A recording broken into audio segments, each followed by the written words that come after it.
I was very blessed. Several years ago, I got to host part of the Gospel Music Awards in Nashville, Tennessee. And Kirk Franklin was the co-host that year. And Kirk Franklin, I knew you're my people. Cool. I knew I liked you guys. I love him. You know he's like 4'8", right? You know that, right? Like I love him. I don't even know what Kirk Franklin does. Like, I'm not sure. I think he's a marching band leader. Like, I've never heard him sing a note in my life, yet he's won 87 Grammys. So I was and we were in the back row, and Kirk Franklin's on stage, and I saw my mother going like this. And I was like, Mom, did you just get healed?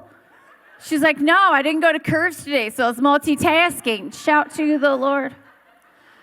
So you guys, give a round of applause to the hardest working person in this room, my interpreter over here.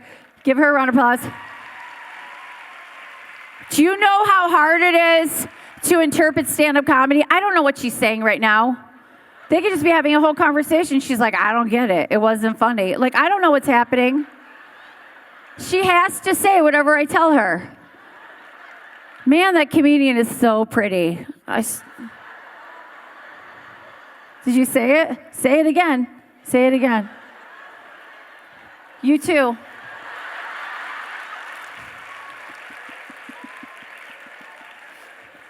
I know about 20 minutes later, she's like, I don't care anymore. Just figure it out. She's saying to you guys, just figure it out. The Spanish ministry is having another service because they didn't want to even give it an effort. And so I was at a church in Northern California, and it was the Spanish ministry with the English ministry together, and they were cracking up. I was killing it, and everybody was laughing. It was so great. And then I go into my testimony, which is not supposed to be funny. And so the English speakers are crying, and the Spanish speakers, because they had headphones to translate me, are cracking up. I'm like, yes, my daughter almost died. They're like, and I'm like, what? I find out later, the pastor didn't want to interpret me, so they gave them a George Lopez comedy CD. True story. Look it up. The church is called Grace Life in Lincoln, California. I mean, George Lopez is funny, but can we tone it down when... I don't think they got a lot of Jesus that day, but I'm just happy to be here. I am a parent. I have 2 beautiful children. They're in the car. I don't trust the child care. I'm really into safety. And so, and all the millennials are like, you can't leave your kids in the car. You go to jail. I know that now. Anybody grow up with an old school mama? An old school mama left you in the car. It was 108 degrees. It's leather seats. You got a sunburn that says Buick. Your mama didn't leave you for 5 minutes. She left you to go to a movie. You didn't have an iPad. You just had to find Jesus in the clouds. You didn't have any games. Don't touch my side. And we were ghetto. We didn't have seatbelts. That was for rich kids. And my dad drove that kidnapper van, you know, the one with the sunset on the wall, the carpeted walls. We had a mattress in back. He's always giving out candy. We didn't have DVD players. We had 1 tape deck, and Mom had control of it. That's why I know all the words to ABBA. I'm telling you, we weren't fancy. We definitely weren't fancy. Now, my mother told me this. I don't know if it's true. If there's some old school moms telling me. She said they didn't have car seats in the early 80s, in the late. Is that a true statement? And I was like, where did you put the baby? She's like, in the back window of the station wagon. That's how you meet people. And I wonder why I'm a comedian. I wonder. So much therapy. And I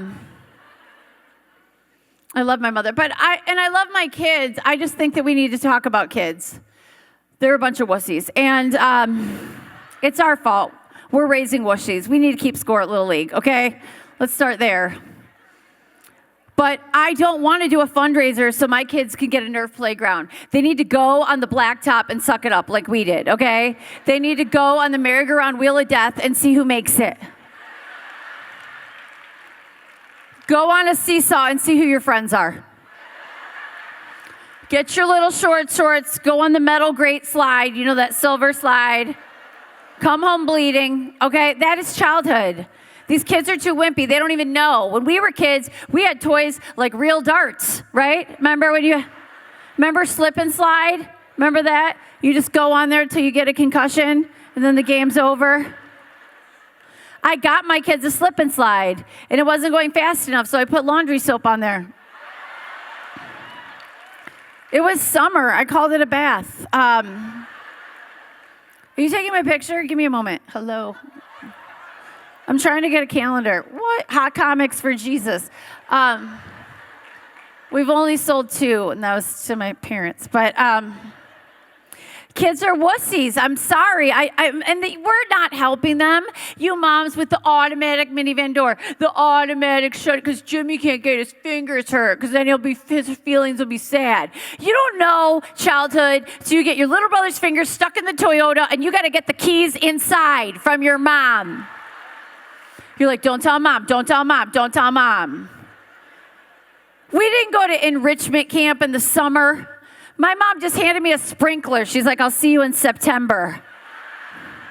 Here, I got you a refrigerator box and a knife. Have fun. I'll be inside watching my stories. She worked hard. Those Hungry Man dinners were really hard to heat up. It was really hard. I'm telling you. And we didn't have like iPads and cell phones. We had friends. Remember that? Remember when you had friends? You could walk down the street without texting your mother.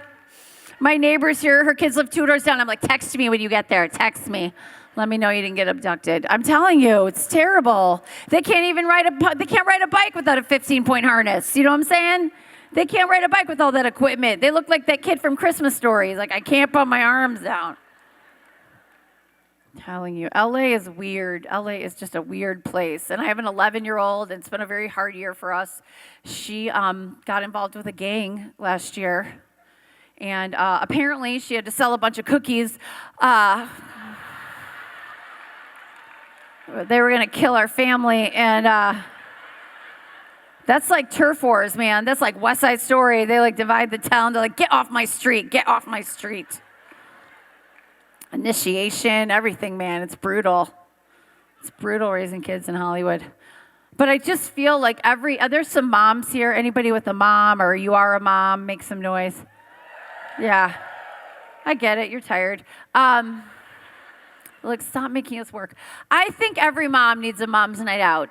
Every weeknight. I think we should just call it a day. Any moms drive your kids to school? Anybody drive your kids to school? Working moms? Any single moms here? Any single moms? I'm a single mom. What's up? What's up? There's usually not a lot of single moms because they're home raising their kids. And, but I was driving my daughter to school, and anybody had this experience? You're driving your kid to school, and you're a little bit late for work, and your kid is a little bit vomiting. Has anyone had that happen? You're driving a preschooler, and they're throwing up. I mean, they're not bleeding, and they have a fever, but it's under 107. And so, because you got to make a decision. And so what I did biblically, because I love her, is I said, honey, and she's like throwing up in the driveway, and I was late, and I was like, honey, we need to keep this a secret between you and mommy, okay? What do you need? What do you want, a popsicle? Just get in the van. She's like, I'm dying. I was like, honey, we are name it and claim it Christians, and Jesus raised Lazarus from the dead, so you need to walk it off right now.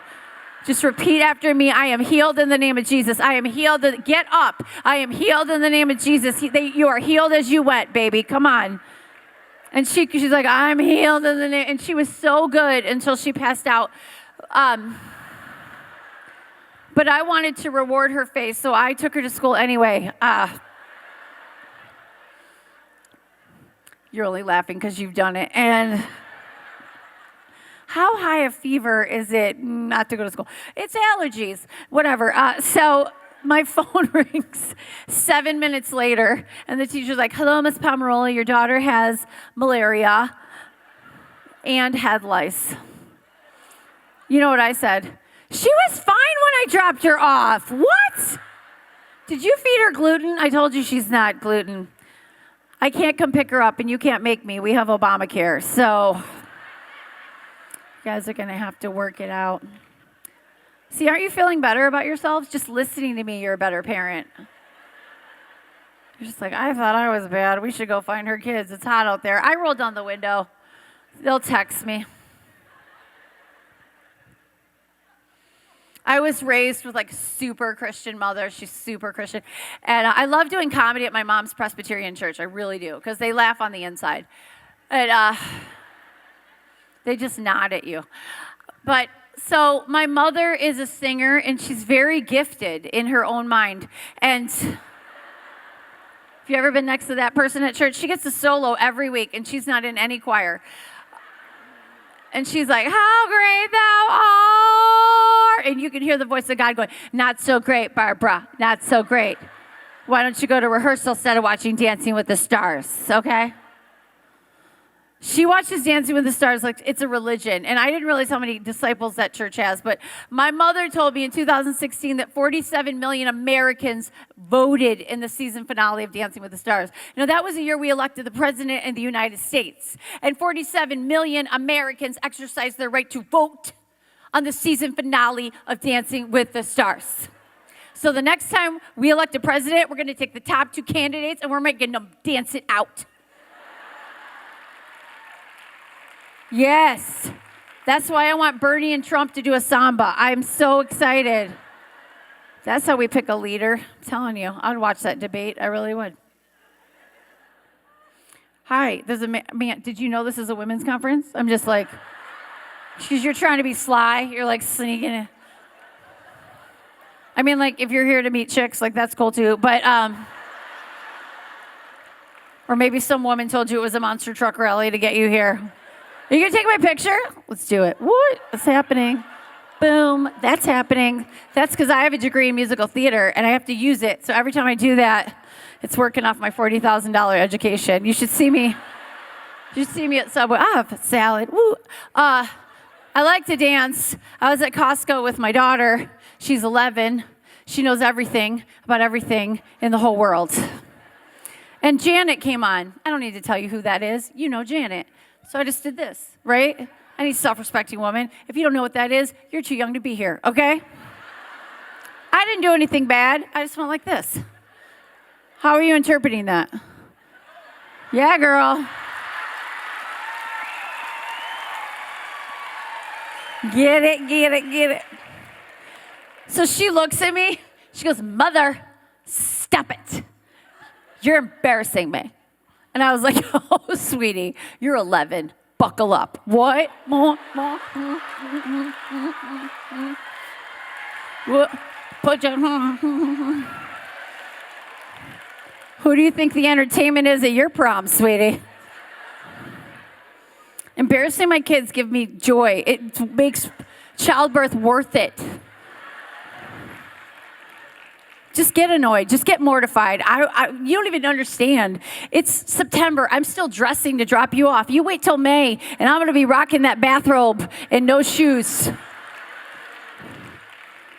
You're getting food in your lunch right now. You just be grateful. I'm putting in an effort to raise you. But I love to visit different churches with my mother. She's very conservative. And I love your church because you guys are like on fire. And I was at this church.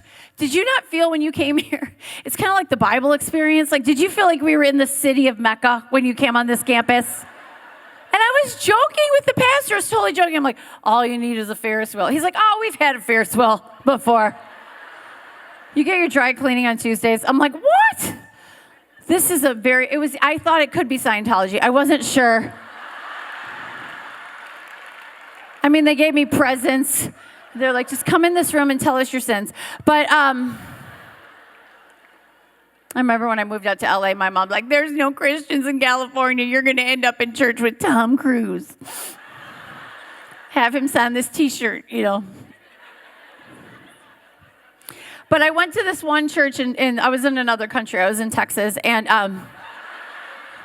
it was kind of like this. It was 6 legs over Jesus, and it was a big church. And I was sitting in the front row, like, you super Christians. These are the people that care. Look at you, putting in effort. These people, like, she's not funny. We could go to a movie. It's not, I don't judge you. But anyway, you know when you're in the front row, you got to have it going on. You got to have your hair all done. You got to have everything. You can't adjust. You're in the front row. So I was in the front row, and the worship was happening, and there's no adjustments. But have you ever been in worship, sir? I'm sorry, you have to hear this joke. And women, have you ever been in worship, and you're worshiping the Lord, and your undergarments have reached a place that's hindering your worship? And you only have one song to work it out? And you better hope it's a church like this. You're like, there's no God like Jehovah. There's no God like Jehovah. There's no God like Jehovah. Because that does not work with how great thou art. It doesn't. How'd you do on that one? Did you shake it a little bit? Okay, cool.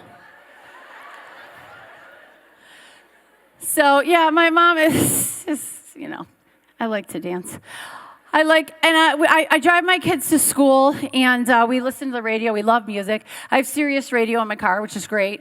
And so we have about 3 stations. We have the Broadway show tunes. We have Christian pop music, and we have 80s on 8. What? Okay, yes. Where's my 80s girls? 80s, 90s, make some noise.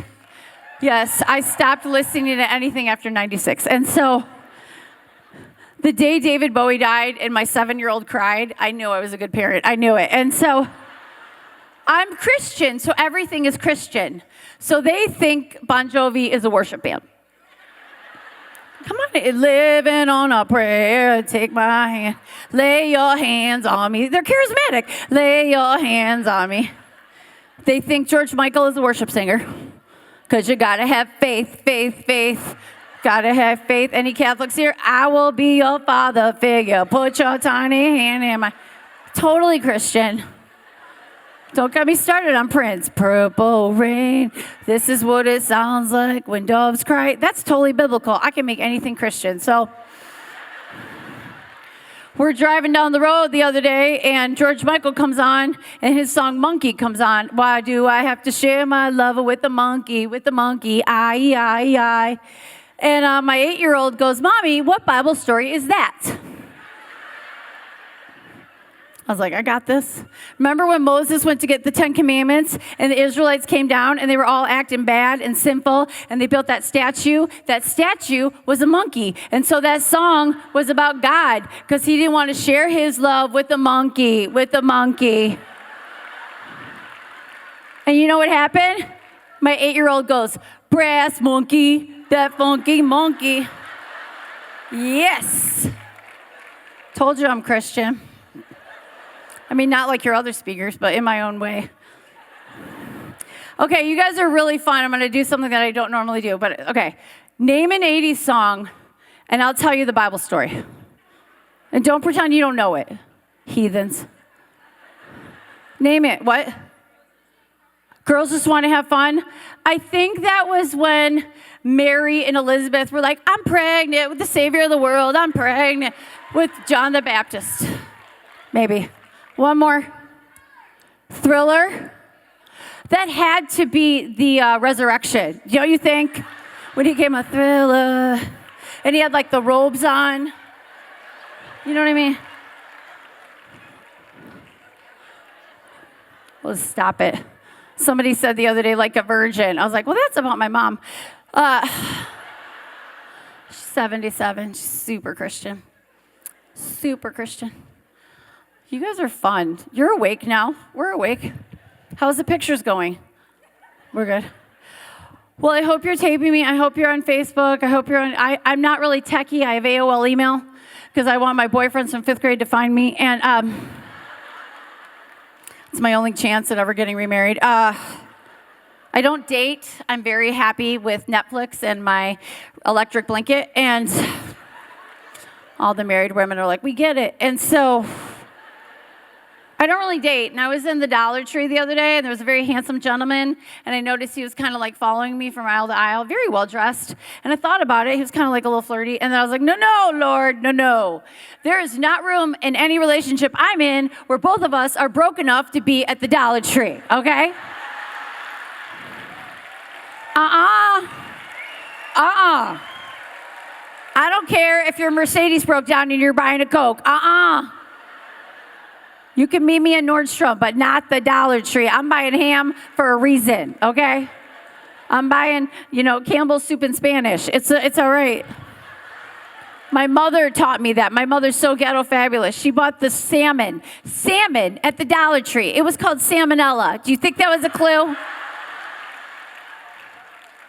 We spent Sunday dinners eating free samples at Costco. That's how we ate Sunday lunch. My mother was so cheap. We went to the movies. I didn't even know they sold popcorn. I didn't even know they sold soda. You know why? Because she had the duffel bag purse and the trench coat. Anyone have that, Mom? She's sneaking the 2-liter of Dr. Pepper that she got from the Dollar Tree. Plug your nose. It's $1. My parents are so ghetto. And now I've turned into my mother. I go to Costco and I stand in line for those samples like I've never eaten before. I will cut you. I will cut you for that sausage. Get out of my way, ma'am. You move your walker. I was here first. I don't care what it is. What is that, bread? Oh, I love it. Never tried that before. I'll take 6 of those. I'll put that in. Yes, you're doing a great job, Shirley. And then I walk around the corner and I put it back on the shelf. I don't like Costco. I go in there for toothpaste. I come out with a pool. I don't like it. I don't like it at all. So I love that your theme is Proverbs 31 woman. That's fantastic. I went to my pastor many years ago, and I said, I want to be the best woman I can be.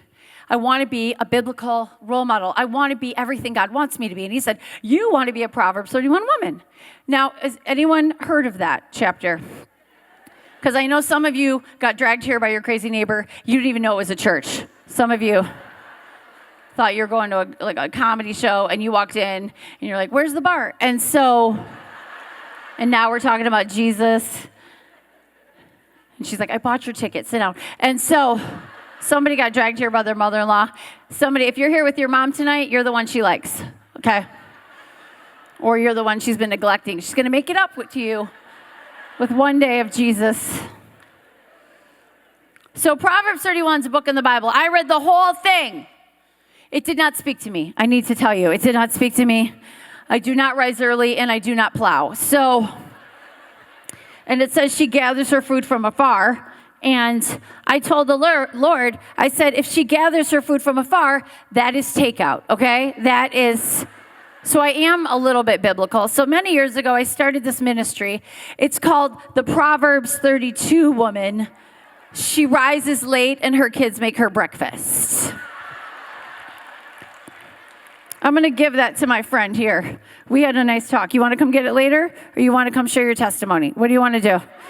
It's pretty good. So how many kids do you have? 5. You have what? 5 what? Wait, are you forgetting? Now she's like 5, 6, 4. How many? Do you know their names? Name them. And they all start with the letter D? That's convenient. You've lost your mind. You don't even know. Come here, Dion, whatever. You just call them. You're here with one of them? The one you like? Yeah, that's cool. Do you notice that there's 4 empty seats in her row? The other's like, Mom, we're out. You don't even know her name. Why are you going to have 5 kids? I get it. They'll take care of you when you're old. You're playing the odds. One of them's going to take care of you. Yeah, the good one. We like you. We get it. You women, you have 1 kid, you screw it up, you start over. That's what I did. I feel sorry for the second kid. They don't get stuff like the first one gets, like food every day. It's so much work. They don't get a scrapbook. I'm like, you don't need a scrapbook. Look at Mommy's Instagram. You're all over the place. Second kids are hard. But I am very excited because, please come to my table and grab one of these. I got a publisher to let me write a book, and it's coming out this fall. And it's called Confessions of the Proverbs 32 Woman, #Hot Mess for Jesus. And if you take this card and you want to keep in touch with me, send me a message, and I will give you a free copy of the book before it comes out. I'm allowed to do that for the next 2 weeks. So send me a message on my website, and you can join my Proverb, only if you're messed up. Like, if you're not messed up, I don't want you. I wrote a book that came out with the movie Mom's Night Out. Did you guys see that with Patricia Heaton? It came out a few years ago. I wrote a devotional with this book. Now, is it like Beth Moore? No, not at all. It's not. It's one page at a time, because that's all I had in the bathroom to read a devotional. I haven't even taken a shower in 6 years without shaving one leg. You know what I'm saying? You got a little Freddy Krueger outside the shower. What are you doing? What are you doing? You know who you are. You haven't had a mom's night out. You know you've lost your mind. Your kids are watching Dora the Explorer. They leave the room. You got to watch the end of the episode to make sure Dora makes it to her destination. So if you are a mom, okay, did the lights go? Did the Lord just speak or something? Was he like, show's over, Kerri, show's over. So if you're a Pinterest mom, I love you. I want you to plan my parties. You got to have a good Pinterest friend. But if you're the mom and your kids have eaten an entire bottle of Flintstone vitamins and you don't even call poison control because you're embarrassed because they know you, okay, this is the book. If you've eaten Nutella in the shower with all your clothes on, with a fork, all right, who wants it? Who wants it? You come get it later in the. I can't. It's dark. You okay? Cool. Are you a mom? You got kids? How many? 4 kids. What is with this church? Chantel, she's got 87 kids. She got 7 kids and she's in skinny jeans. I'm like, we can't be friends. And then she's like, I miss them. I'm like, you just ruined any chance you had of a relationship with me. You miss your kids and you homeschool. I need some dysfunctional people. Just want to eat our emotions. I have this skinny friend, Claire. It's her real name. And I was sad, and I was depressed, and I didn't want to get out of bed. And she's from LA, so she says mean things like, we should go jogging. We should eat kale. You should meet me at the gym, and you could walk off your depression. I don't want to walk off my depression. I want somebody to come to my house with an enchilada casserole with some cheese on top and watch a Ryan Gosling movie. That's what I want to do. I'm not into losing weight. I'm just into decorating it. You know what I'm saying? If you can't lose it, you just shop in flowy clothing. That's all. That's what my mother does. I'm one step away from Chico's, people. I'm getting old. I'm getting to that point about I talk to my friends about our body parts that aren't working anymore. That's not good. I'm too young for that. We're talking about our doctors and our chiropractors like they're drug dealers. You're like, you got to go see my guy. Go to the back door. He doesn't take insurance. He will crack you. Do I have any of my oils people here? Oh, yes. Woo, they'll cure it all. They'll cure it all.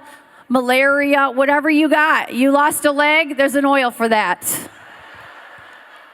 I got oils friends. Woo, they'll cure you. They'll cure you. They're very powerful people. I got one named Angela. I was going to go to lunch. I'm like, I can't go. I have a cold. She's like, you know what? I had a cold this morning. You know what I did? I took a little lavender. I put it under my nose. I took a little sage. I put it behind my ears. I took a little eucalyptus. I put it under my tongue. And then I snorted 3 lines of cocaine. And I finished yoga early. I mean, they will cure it. They will cure you with the oils of the Bible. So where's my single girls at? Make some noise. I wrote a book for you. This is called Guys Like Girls Named Jenny. It's about my love life, and I used all my ex-boyfriends' real names, like the Bible. Did I see one? Raise your hand down there. Yeah, oh, okay, there's 2. You and you. You both got one. You? Yeah, you and you. You look too young to be caring about being single. How old are you? You're 13. Well, you're Christian, so you have a couple years left. And then you come get one after. Okay, yeah. I hated being single in the church, and all my friends, they get married right after puberty, and they're like, praying for you, praying for you. Remember, Kerri, it's not men rejecting you, it's God protecting you. Okay. I didn't meet my husband, Rick, till we were 9, and I'm so glad we waited. I'm so glad. Does that sound familiar, Chantel? Sound familiar? We'll be in the nursery. You're going to be available for childcare on New Year's Eve, we assume, right?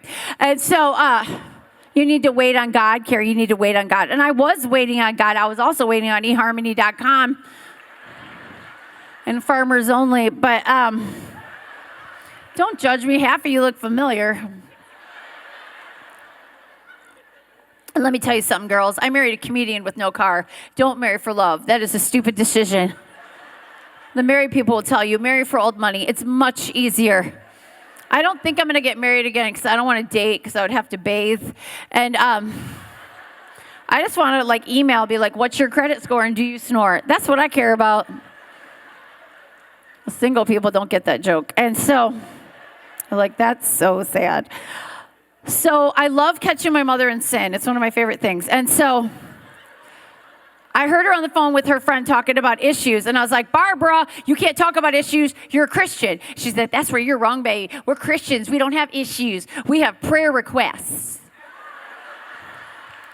And I said, you need therapy. She's like, no, I don't. That's why I have small group. Because what happens in small group stays in the church newsletter. The one on Facebook. It's a private group. So this shirt is dedicated to all the small groups. It says, it's not gossip if your head is bowed. Who wants it? I see you back there. I see you. The first hit. Yeah, you got, no, you put your hand back up. Yeah, right there.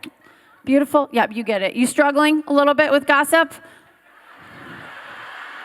We're not going to judge you. We're Christian.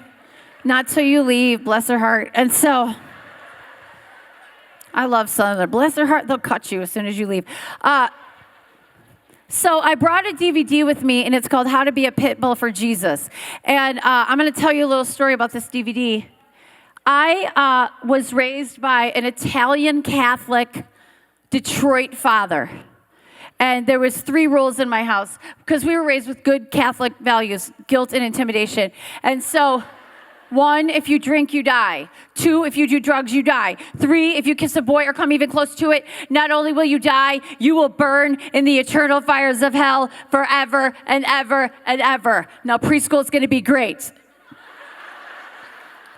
So, it was a lovely upbringing. My father was a Marine. And so, yes, I know. And my mother's perfect. So I moved out to California. I went to church when there was parking. And God's like, maybe you shouldn't show up 20 minutes late. I was like, I don't think the Spirit meant for me to be here. And so my friend invited me to church because they had a potluck dinner, and I was like, kumbaya, my Lord. And so I got fried chicken, and I walked in this church, and it was unlike any church I'd ever been to. First of all, my mother's a Presbyterian, so I had a Laura Ashley dress on and pearls, and the pastor had a Hawaiian shirt, and they were going like this, and I'm like, it's a cult, don't drink the Kool-Aid. But stay for the chicken. And so every week I would go to this church and I would cry my eyes out in the aisles, and I realized it was probably an intervention because there was Kleenex in this little church, and I would cry my eyes out and I would stay awake for the whole sermon, and it was amazing. It was amazing. And then they had these prayer meetings because if you're super Christian, you go twice a week. And so there were these secret prayer meetings happening on Friday nights. And I was in Hollywood. I was working on The Tonight Show. I was working on Christian projects, General Hospital, Young and the Restless, all the good ones. And just trying to find my way with God. But I got really sick. And I had this vision of how I wanted to serve God because I got involved with this church and I really fell in love with Jesus for real for the first time in my life. And I wanted to serve God. And I felt like God was telling me to go to Hollywood and do stand-up comedy. And I've had enough rejection from 8th grade. And so I was like, you want me to go back to the land of fruits and nuts and tell Christian jokes on stage in Hollywood? No. And then, but he's like, but you can have a microphone and be clean. And then if you're dirty, that's your fault. And so I started doing comedy, and the people from Comedy Central loved me, and they thought I was doing a character. They're like, you know that airhead thing that you do on stage, that airhead religious thing? And I was like, well, that's me. And so they're like, can you talk about talking to the God? I was like, prayer, try it. And so I had this ministry in Hollywood, which is not what I planned, but God was like, you have a big mouth and a dysfunctional family. Go, tell the world. I can use anyone. No one can't be used by me. And so I was running around Hollywood, and then I got really sick, and I would go to these prayer meetings, and the craziest thing happened. They would pray for people, and they would get healed. And I hadn't seen that before. And I would get healed, And I loved them so much. And I felt like it was this exclusive club you had to get invited to. But I would bring food. And so they let me in. And so I learned about healing. And I have a big mouth. So then I was talking about it on stage. And then this guy invited me to come do comedy in a church. And they asked me to share a testimony. And I said, what? They're like, testimony. That's your story with Jesus. So I just made something up. And it was really good. And then they said, do an altar call. And I think there is 77 people in Santa Monica, California, that think they're saved, but they're not, because I did the altar call. And this is a true story. I'm on a church guide. I'm not lying. This is not a joke.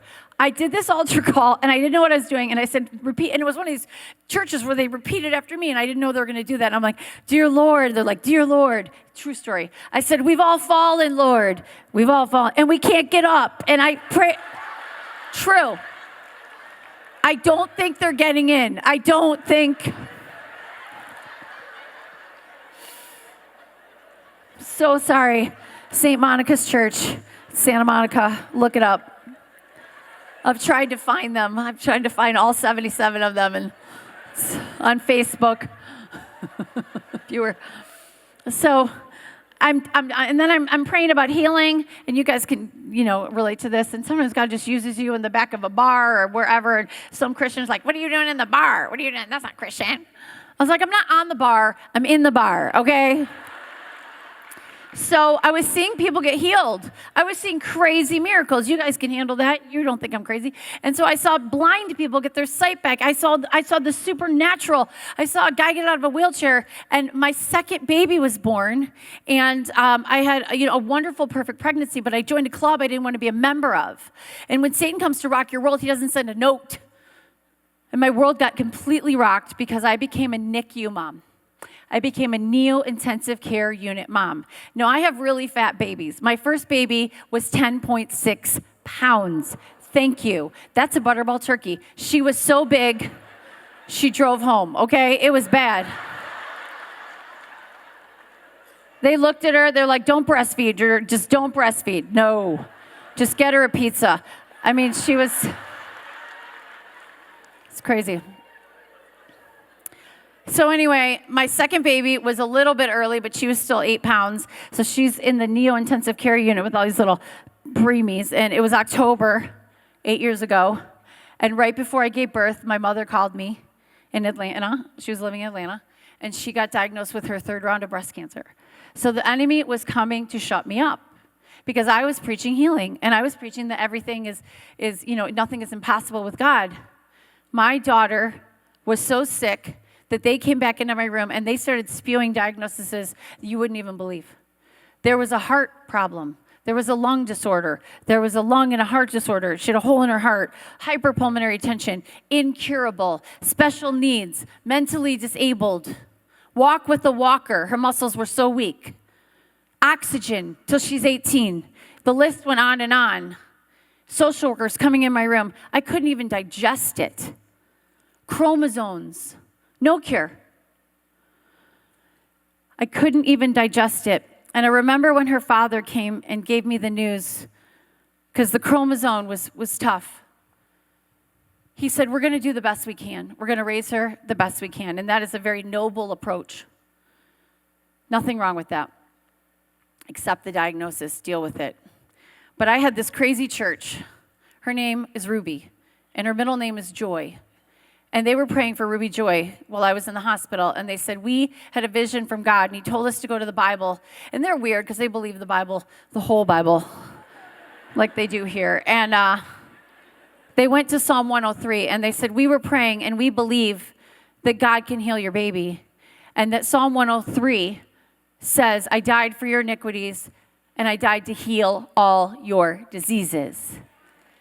And there's no parentheses after diseases. It doesn't say, I died to heal all your diseases except for the bad ones.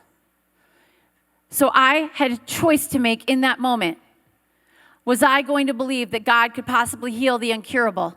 Was I going to believe that she would get off that oxygen, that she would run and dance? And I did not come out of it very quickly, but I had saints that surrounded me and prayed for that baby.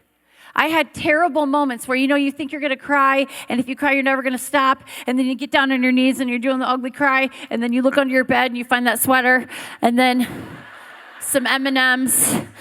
You're like, I knew you heard me, Lord. And,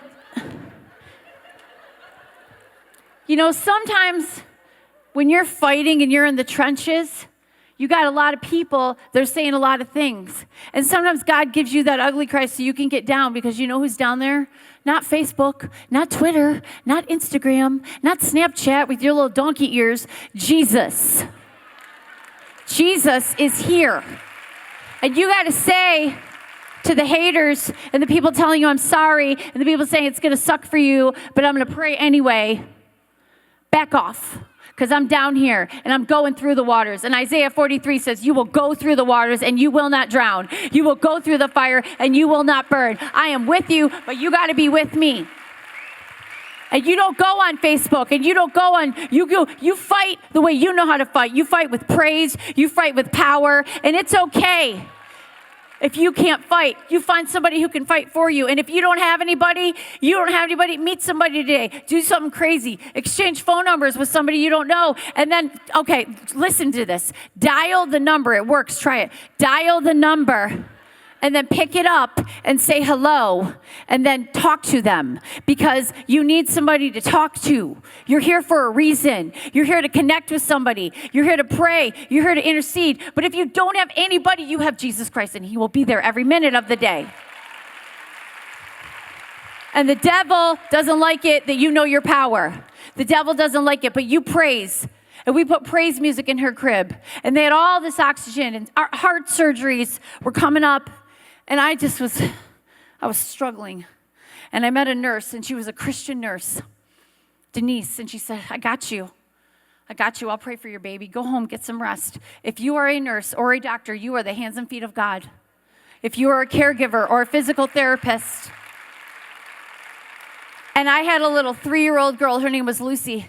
They put her in scrubs, and she would go in, and she would pray for those babies. She was like a little secret agent. She would be like, bless them, Lord, healed. Bless them, Lord, healed. She was more spiritual than me. I didn't have my mojo.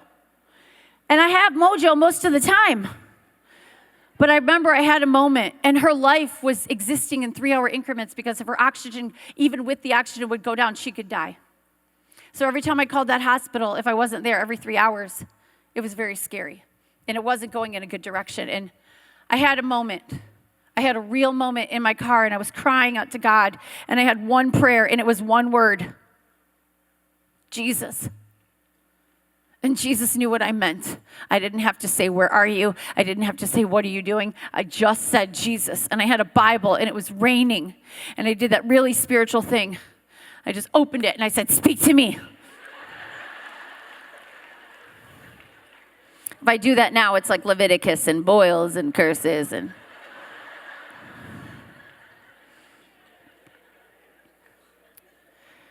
And I opened the Bible, and right there, it said, the mother brought her child to Jesus.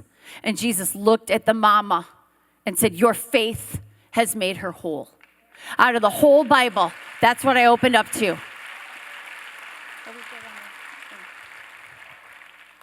And I said, whole means whole, God. Whole doesn't mean disabled. I just want her to dance. I just want her to sing. I just want her to have a life like the other kids, and they're telling me that is never going to happen. And I got out of that hospital, and there was a moment when God said, I need you. Where's my little pit bull? You've been fighting battles your whole life, and I need you to go in and fight for your kid. And there was something that happens when a mama gets mad and she gets awake. There is something that happens. And I looked in the mirror and I said, Satan, you are busted now, because I'm mad and I got the power of God and I am a weapon of mass destruction. And you better get that kid out of that hospital, because I'm going to pray for every baby. I'm going to pray for every doctor. I am a superhero. I am like a Christian Avenger. I went in that lobby of that hospital. I grabbed a guy and I prayed for him. He's like, I'm not sick. I'm like, I don't care. You would have been if I didn't pray. You don't know. I was on fire, and I just started talking it. I didn't see it. I started talking it. I said, this is a miracle. They're like, well, okay, crazy Jesus mom. I said, she's a miracle. She's going to walk in. I'm going to bring her back here. And the doctor said, well, this is a deadly situation if you don't listen to us. I said, I will do what you say because you're a professional, but can we leave room for my God? Can we leave room for my God? And I finally had to go public with this diagnosis. And I knew I was going to get so much backlash for the way that I was believing. And my mother has grown so much in her faith. And she had to have some medical interventions, but they wanted to do a lot of chemo. A lot, and it was going to be dangerous. She's had 25 surgeries in her life. And she said, Kerri, you have inspired me. I'm going to believe in the way you believe. I'm going to tell the doctors that I'm healed. I'm not going to go through that chemo situation, and I'm just going to take a step out on the water. The same day, she canceled her chemo. And I said, I'm going to go public, and we're just going to let God meet us, because that's what God told us to do. It's a very specific situation. Nothing wrong with chemo. She had had mastectomy. She was cancer-free. They're just chemoing her for, secondary treatment. And my God is so good, because my mother is going on 9 years cancer-free today. This month. So I went public with this diagnosis, and they sent her home, but God is so good, because that heart surgery, God healed it. God did the surgery. They didn't need to cut her open. Her heart healed on its own. And then the next thing you know, she comes home with oxygen, and then the devil's like, shut up. Just shut up. There was no cure. And she's got oxygen. I'm like, I'm going to take her to every prayer meeting. I'm going to wheel her around in this oxygen tent, and I'm going to tell you something, devil, as soon as I get that off, it's got your name on it. It's going in the garbage, because I'm not going to let that stop me. Nothing is going to stop me. I went to a geneticist. I had a meeting with her. She took a look at my baby. She took a look at a piece of paper that had a diagnosis on it. She did not have faith, and she said, your daughter is not going to be like the other kids. Your daughter is not going to go to school like the other kids. Your daughter might bag groceries at Target. That's what she said. I know. Take your jaws off the floor. I said, managers get a better discount. Thank you. And I took the book, the 3-ring binder of all the diseases and all the sicknesses, and I threw it in the dumpster, and I said, devil, don't you come back here. I never said the diagnosis. I never wore the T-shirt. I never spoke the words. I never told her she was sick. And we decided to walk on the water. Yes, we did medical interventions. And every time a therapist came to my house, I said, welcome to my house. This is a miracle. You may not need to be back here tomorrow, because God's in the healing business. We don't know what's going to happen. But in the meantime, let me show you what Jesus can do. Because when that kid was supposed to walk, she walked. 6 months into her life, I go to UCLA cardiology. They come back with the x-ray. The doctor, Dr. Ishander, wasn't a believer. She looked at that x-ray and said, well, your Jesus must have done it. Because there's nothing wrong with her lungs. There's nothing wrong with her heart. Don't ever come back here unless you want to say hello. That's what I call whole. That's what I call healing. So when it was time for her to walk, she walked. When it was time for her to be potty trained, when it was time for her to, we put her in regular preschool. I didn't tell anybody. And then the therapist at this preschool, they said she doesn't need physical therapy. She doesn't need occupational therapy. What are you doing at home? And I said, prayer. It's very aggressive. It's aggressive therapy.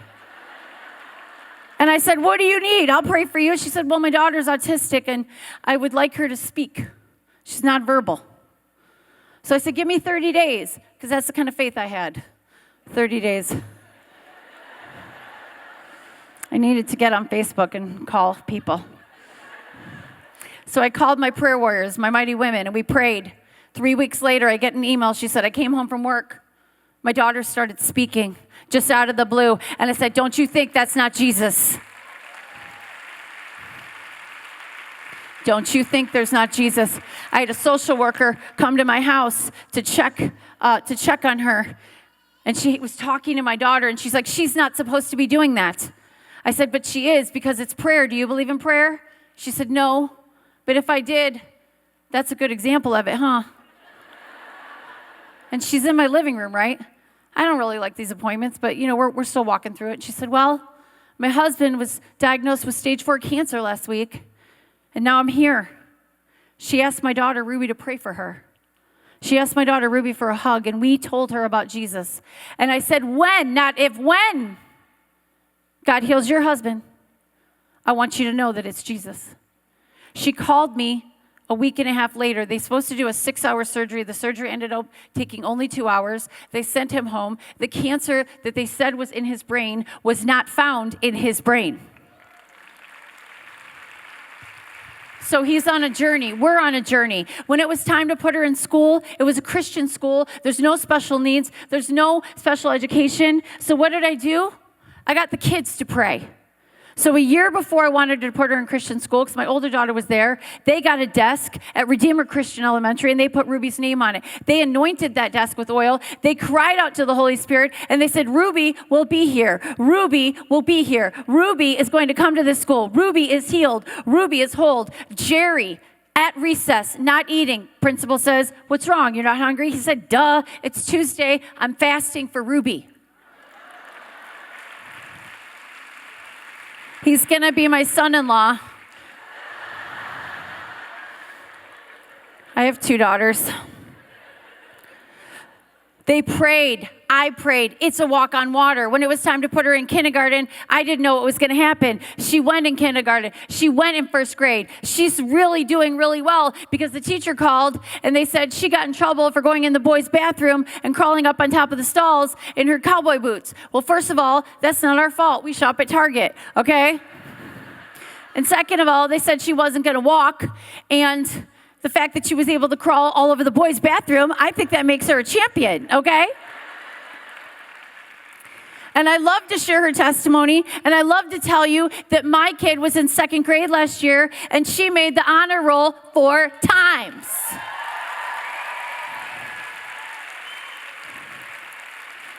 And her little genius sister made the honor roll too. I gotta forget I have 2 kids.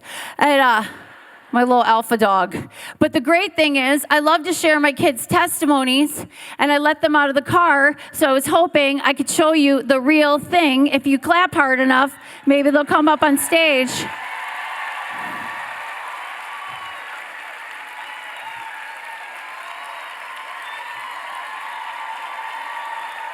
Show them how to work it. Go to work it. Okay, do it again. Do it shaky. Okay, work it, work it. Now, I've been bringing this, tell them your name. Ruby. How old are you? 8. When I was in the hospital and she was struggling to make it, God gave me a vision, and there was going to be a little girl who was healed and whole, and she was going to come on stage with me. And I started bringing her on stage when she was, 6 months old? And I was like, God, but it's not done yet. He said, you got to walk it, you got to talk it, and you got to see it right now. You got to walk it, you got to talk it, you got to see it right now. The world doesn't see it, but you see it. Sometimes we got to see it before the world tells us. The world says, but we don't see it. It's not, I don't care. I see it. And I've started a ministry now, and we have parents all around the world. And they said that with this diagnosis that she had, that she would talk late, and there would be verbal, I get you, I know. And so she's been coming on stage with me for years, and sometimes you do math and stuff, but we decided to up our game, because you're in 3rd grade, you know math, right? So when she was about 4 or 5, I taught her how to talk with the Word of God, because there's power. There's power in the words. So she's been praying this for a while, right? For a while. So she's going to read some of her prayers, okay? Okay, what school do you go to? It's Redeemer Christian Academy. And what's your favorite subject? My favorite subject is paint. Painting? Okay, cool. Do you want to read this? Okay, I'll hold it. You read. Right. Okay, do it really loud, okay? You reward us because we diligently seek you. I am the head, not the tail.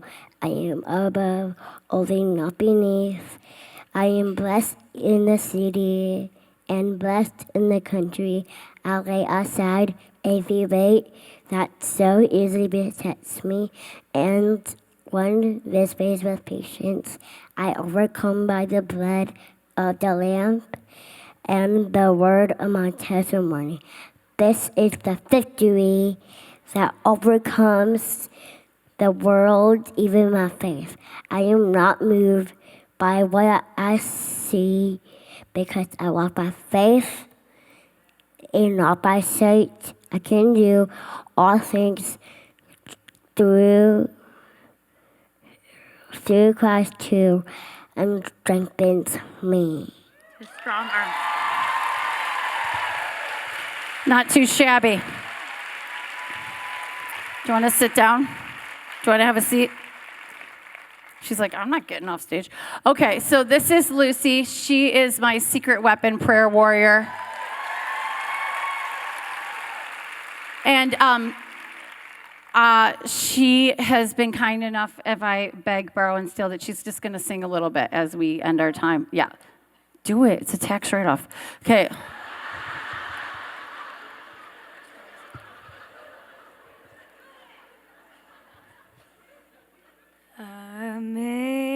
Amazing grace, how sweet the sound that saved a wretch like me. I once was lost, but now I'm found. Was blind, but now I see. I did that. Look at them. They're so sweet. Look at Lucy. Yeah, we're going to pray. Thank you, guys. And so I told Lucy if she would sing, I would tell you her best friend, sadly, had to move to Puerto Rico. And so if you go out to my table, she made some flower pens, and all the money for her table is so she can go to Puerto Rico for like a year. And so, and all the other proceeds go to charity from my table, 100%, feed the children, my children. Because their dental plan is chew on the other side. And so we're going to end our time in prayer, and you've had a lot of amazing prayer. And I just want to pray for you. And what are you doing? Oh, you're staring at yourself on the camera? This is not holy. Let's go pray. Come on. No, you come down and pray. What are you, the Queen of Sheba? Okay. So we're going to pray, and I just want this to be an example of how good my God is. I just want you to be reminded that there's no disease that's not curable. There's no situation that God can't handle. What? Okay. And that God is good, and when she's snarky and annoying, her dad's like, you prayed for her to be normal. And so, what? Yeah. So I'm going to let Ruby pray. And I just want to bless you guys. And this church is one of my favorite churches because they just believe the whole Bible. They believe the healing part, the repentance part, the Jesus part, the whole thing. And this day is for me, and it's for you. And you got to get what you came for. If you're not a member of the God team, you pray a prayer. I don't know if I should lead you in that. Maybe somebody else could do that later. Maybe it's been covered. Somebody will cover that. So... yes. Yeah, Ruby's going to pray. I gotta pray, Mom. Okay. Pray for bless the ladies. Okay. Bless all the ladies that they accept Jesus. Okay.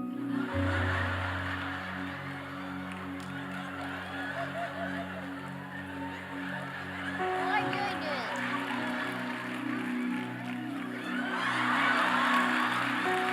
this? Close your eyes. Okay, close your eyes. This is my good trial. Close your eyes. Dear Lord, I pray that for this day that no more chemo, and I pray that no more hospital, and I pray that for Maya, and she has no more quantities. And I pray that all the ladies do all the work. And I pray that for everybody to get safe and nobody to get hurt. And I pray that for no chemo for Summer Rose And I pray that for Jackson and Michael, and they have no cancer. And then I pray that for this day that they could go for to wake us up today. That's right. Let's ask Mom and get down. Thank you. And praise the Lord, Mom. That's right. Really, I'm a good child. That was awesome. That was awesome. That was awesome. That was awesome. Okay, you get down off the stage. That was awesome. I love you a lot. We're going to pray. God, I thank you for, you healed that kid. And so that personality is real. And God, I got to thank you in those moments, Lord, that just make me want to pull my hair, all of it out. And so, but God, you are good. And I pray for miracles right now. I just pray for an anointing to come across this room, and laughter and embarrassment and dysfunction and our hot messness. It's just all out there, God. We got no secrets. And Lord, I need you. I need you to raise these kids with me. And I need you in my life. And I need you to heal. And I thank you for healing. And I thank you for delivering. And I thank you for cancer leaving this room today. I thank you for cancer leaving this room. Bone cancer. Somebody's got bone cancer. It's got to go in the name of Jesus.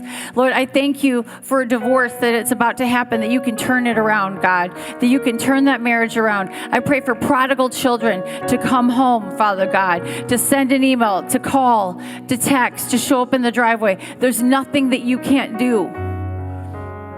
And I thank you, Lord, for this wonderful day. I thank you for the speakers. I thank you for the church. I thank you for the food. I thank you for the shopping. I thank you that I can stand on the stage with two beautiful, whole, healed children. In Jesus' name, amen. Thank you, guys.